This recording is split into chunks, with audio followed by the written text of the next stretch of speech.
আপনারা যেটা দেখছেন এটা কোনো সাধারণ গরুর পা নয়, এটা এক খণ্ড ইতিহাস। শোনা যায় এক সময় মহারাজা আলাউদ্দিন খিলজি যুদ্ধের আগে ঠিক এই ধরনের নেহরি খেয়ে 10টা রাজ্য দখল করেছিলেন। আমি যখন প্রথম কামড় দিলাম মনের মধ্যে একটা শব্দ বাজলো, বিজয়।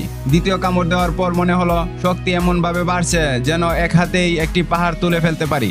এই নেহরির এমন ক্ষমতা যেন একবার সঠিকভাবে চিবিয়ে খেলে 3 দিন পর্যন্ত না খেলেও পর্বত ডিঙানো যাবে। চিকিৎসকরা বলছেন এই নেহরির উপাদান দিয়ে একটা মানুষের জীবনে যৌবন ফিরিয়ে আনা সম্ভব। আচ্ছা জানেন তো, এই নেহরির একটা হাড় দিয়ে প্রাচীনকালে রাজারা তরবারির হাতল বানাতেন। আর আমি ভাবছি এই হাড় দিয়ে হয়তো একটা নিজস্ব প্রাইভেট জেট বানিয়ে ফেলবো। খেতে খেতে মনে হচ্ছে যেন শরীরে এক একটা নিউক্লিয়ার রিঅ্যাক্টর বসানো হচ্ছে। প্রতিটা কামড়ে মস্তিষ্কের সেলগুলো এমন ভাবে জেগে উঠছে যা দিয়ে আমি চাইলে আগামীকাল গণিতের সব সূত্র উল্টে দিতে পারি। এই পায়ের গ্রানেই নাকি এককালে পিরাউলিয়ারা দেনে মগ্ন হয়ে যেতেন। আমি তো এখন এতটাই মগ্ন মনে হচ্ছে অলৌকিক শক্তিতে উঠতে শুরু করেছি। এমন নেহরি যে খায়নি সে জীবনে আসল সুখ কি তা জানেই না। এমন স্বাদ, এমন গ্রান, এমন শক্তি দ্বিতীয়টা পৃথিবীতে আর কোথাও নেই। ভাই বোনেরা, এই নেহরির এক কামড়ে যদি আমি পৃথিবী ঘুরে আসতে পারি তাহলে আপনার একটি ফলো আমার ফেসবুক পেজটাকে মহাবিশ্বের সেরা পেজ বানিয়ে দিতে পারে। ফলো করতে ভুলবেন না, মজা, প্রেম আর পেট ভরা কন্টেন্টের জন্য। যারা এই দৃশ্য দেখছেন আপনাদের বলছি, এরকম মহাস্বাদের মহা চমৎকার নেহরি দেখতে, শুনতে এবং জীবন উপভোগ করতে হলে আমার চ্যানেলটা সাবস্ক্রাইব করে ফেলুন।